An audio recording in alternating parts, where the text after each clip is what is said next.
बिस्मिल्लाहिर्रहमानिर्रहीम, अस्सलाम वालेकुम। Welcome to all students. मैं हूं आपका टीचर मोहम्मद अफजल वकार और आप देख रहे हैं मेरा यूट्यूब चैनल वकार इंस्टीट्यूट। MTH 401 असाइनमेंट नंबर 1 आ गई है आपकी 10 जून 2021 जिसकी लास्ट डेट है और ये हमारे पास क्वेश्चन नंबर 1 है।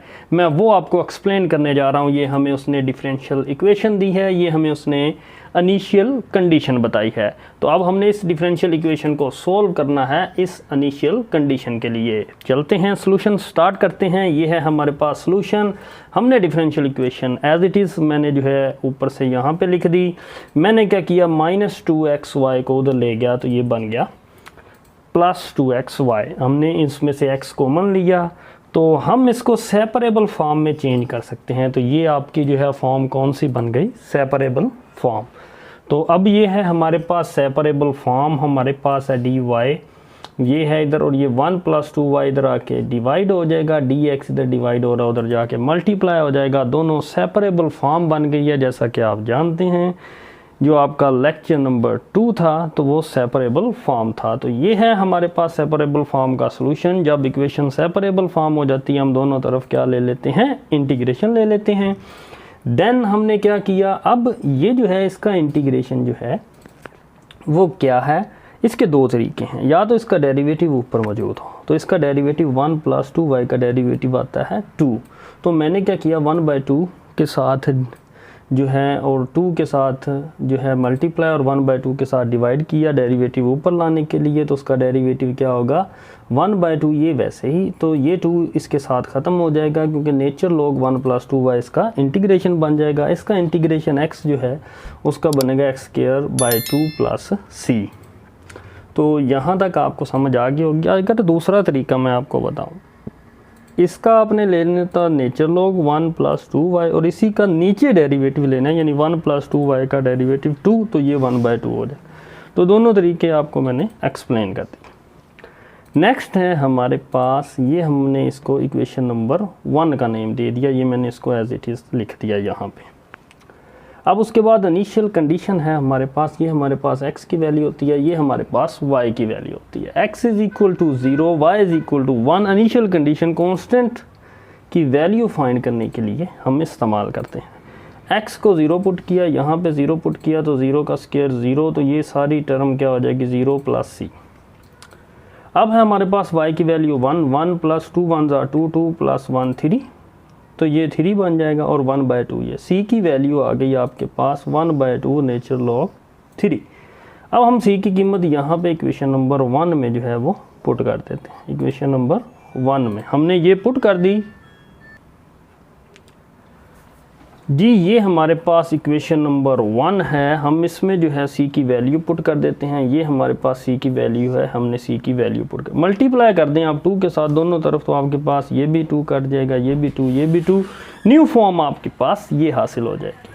तो नेक्स्ट जो है हमने क्या करना है, ये प्लस नेचर लॉग 3 जो है उधर आके माइनस हो जाएगा और ये लॉगरिथम का कानून दूसरा कि दोनों सिंगल लॉगरिथम में ये डिवाइड हो जाएंगे। तो हमें पता है यहाँ पे नेचर लॉग की पावर ये होती है, जब हमने इसको जो है एक्सपोनेंशियल फॉर्म में लिखेंगे तो ये दोनों, ये टर्म और ये जो है ये दोनों आपस में जगह तब्दील कर लेती हैं, हम जानते हैं। तो इन दोनों की जगह e, ये इसकी पावर x² आ जाएगा जब नेचर लॉग ख़त्म होगा।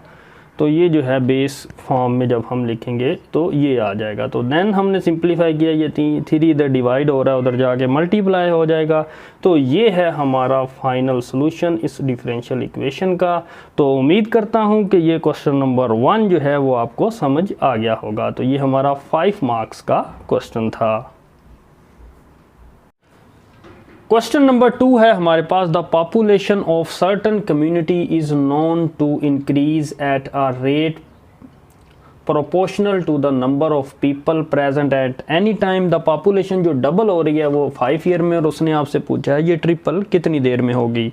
तो ये है हमारे पास सॉल्यूशन। सपोज डैट P0 जो है वो इनिशियल वैल्यू है of the community and P of T जो है वो पॉपुलेशन एट एनी टाइम है, टाइम से मुराद है T। Then the population growth is governed by the differential equation, और आपने इस पॉपुलेशन की डिफरेंशियल इक्वेशन है वो आपके पास ये है। और यहाँ पे k जो है हमारे पास वो यहाँ पे प्रोपोर्शनैलिटी कांस्टेंट है। तो अब हम देखते हैं अपनी ये डिफरेंशियल इक्वेशन है हमारे पास कौन सी पॉपुलेशन की।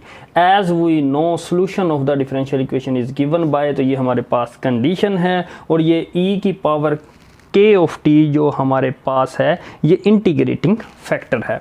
सिंस अब हमारे पास ये जो है ये चीज़ें आपने याद करनी है, तो ये भी हमें पता है, ये भी हम जो है वो as we know solution of the differential equation, इस डिफरेंशियल इक्वेशन का सॉल्यूशन ये है। तो सिंस p ऑफ 5 मतलब कि 5 ईयर में वो क्या हो जाती है, डबल हो जाती है। तो डबल हो जाती है तो वो ये आपके पास p नोट है। अब p नोट डबल हो जाती है तो ये कैसे है, p ऑफ 5 2p नोट, तो ये हमारे पास है 2p naught is equal to p naught E5k, मतलब कि हमारे पास ये t था, t हमारे पास टाइम कितना है, अब 5 ईयर में वो कितनी हो रही है, वो डबल हो रही है। तो p नोट से कैंसिल और e की power 5k is equal to क्या हो रहा है 2, तो यानी k यहाँ पे प्रोपोर्शनैलिटी कांस्टेंट था, सॉरी k यहाँ पे प्रोपोर्शनैलिटी कांस्टेंट है और t जो है टाइम था वो 5 है, तो E5t जो है वो हमारे पास कितना है, यहाँ पे 2p नोट आ जाएगा, यहाँ पे टाइम हमारे पास 5 था, तो यही हमने यहाँ पे लिखा है। अब जो है वो आपको पता चल गया होगा E5k की जगह यहाँ पे अगर हम 5 पुट करते हैं, यहाँ पे 5 पुट करते हैं, यानी मतलब हम जब t की जगह पे 5 पुट करते हैं और इसकी जगह पे 5 पुट करते हैं तो P5 इज़ इक्वल टू ये E5k जो है हमारे पास वो कितना है 2 बनता है, इसलिए हमने जो है वो यहाँ पे इसकी जगह पे 2 रख के 2p नोट आ गया। दिस मीन्स डैट कि अब हमारे पास जो आता है, अब अगर हम इसकी बात करें, ये है एक्सपोनेंशियल फॉर्म में, अगर हम इसको नेचर लॉग फॉर्म में लिखेंगे तो ये आएगा हमारे पास नेचर लॉग, ये दोनों अपनी जगह तब्दील कर लेंगे 2 और 5k। तो नेचर लॉग 2 की वैल्यू आप कैलकुलेटर से फाइंड करेंगे तो ये आएगी, k जो है k की वैल्यू 5 उधर डिवाइड होगा तो प्रोपोर्शनैलिटी कांस्टेंट की वैल्यू आपके पास ये आ जाएगी। Therefore the solution of the equation, तो हमारे पास ये सॉल्यूशन है p of t is equal to p naught e के t, k की कीमत हम इसमें पुट कर देंगे तो ये हमारे पास सॉल्यूशन आ जाएगा। If t1 is the time taken from the, अब हमने टाइम फाइंड करना है, डबल जो है वो फाइंड होता है तो उसका हमने क्या बता दिया, सोल्यूशन बता दिया, 5 ईयर में डबल होता है और उस डिफरेंशियल इक्वेशन का सोल्यूशन। उसने अब हमसे पूछा है how long would it take to triple, तो अब ये ट्रिपल होने में कितना टाइम लेगा। If t1 is the time taken from the population to triple then, तो ये 3p नोट, अब यहाँ पे था क्योंकि वो डबल हुई थी तो इसलिए 5 ईयर्स में, तो अब तो इसने 5 तो हमें पता था यहाँ पे उसने बताया, अब हमने उसने कहा ट्रिपल है तो कितना अरसा लगेगा, यही ईयर्स हमने फाइंड करने हैं ट्रिपल्स के। तो यहाँ पे हम 3p नोट जो है हमारे पास इज़ इक्वल टू, जो है हमारे पास जैसे 3p naught is equal to p naught e की पावर, अब टाइम जो है वो हमें नहीं पता तो वो जो है हम क्या लेते हैं, हम k ले लेते हैं और टाइम को हम क्या कर देते हैं t1k, क्योंकि हमें अब फाइंड है। एंड देन हम इस फॉर्म से, ये जो हमने इस फॉर्म को अब हमने लिखना है, इस फॉर्म में कैसे, ये जो आ रहा है ये हमारे पास आएगा, अब ये है e, ये जो है इसको सिर्फ मैं ये समझा रहा हूँ, ये लिखी हुई है और इसको हम नेचर लॉग में लिखेंगे तो नेचर लॉग 3 जगह चेंज हो जाएगी और ये बन जाएगा 0.1386t1, तो ये आपके पास बन जाएगा। और यहाँ से t1 की वैल्यू जो है वो क्या है, यहाँ पे रहेगी और 0.1386 इधर डिवाइड हो जाएगा, तो ये आपने लिखना है t1 is equal to nature log 3 by 0.1386। तो इसको आप कैलकुलेट करेंगे तो आंसर आपके पास ये आएगा। और t1 यानी आपके पास जो t1 आपने लेट किया था कि ट्रिपल होने में कितना टाइम लगेगा, उसको हमने t1 कहा था, तो वो हमारे पास कितना टाइम लगेगा, 8 ईयर्स लगेंगे। उम्मीद करता हूँ कि ये असाइनमेंट आपको समझ आ गई होगी। अब इसके बाद जो है मैं आपको इसको टाइपिंग इसकी सिखाऊंगा, क्योंकि जो फर्स्ट सेमेस्टर के स्टूडेंट हैं उनको टाइपिंग करनी नहीं आ रही, तो यही जो असाइनमेंट मैंने एक्सप्लेन की है मैं आज या कल जो है इसको टाइपिंग करनी सिखाऊंगा आपको, ताकि आप फाइनल में, अब तो ग्रैंड क्विज़ होने हैं, ताकि फाइनल में जो है आप जो है आपने लिखना खुद है, टाइपिंग खुद करनी है, ताकि आप ज़्यादा से ज़्यादा आपकी स्पीड हो। ये ना हो कि टाइम एक आवर होता है तो उसके दौरान जो है आप सिर्फ एक क्वेश्चन ही लिख पाएँ। तो मेरी ये आप सबसे जो है एक रिक्वेस्ट है स्टूडेंट से, अगर आपने कामयाब होना है तो अपनी टाइपिंग स्पीड जो है वो तेज़ करें, मैथ इक्वेशंस की टाइपिंग स्पीड। तो ये मैं आपको जो है असाइनमेंट मैथ इक्वेशन के साथ कैसे लिखनी है वर्ड के ऊपर, तो ये मैं आपको एक्सप्लेन करूँगा। For more video subscribe to my channel and stay tune with Waqar institute. Thank you.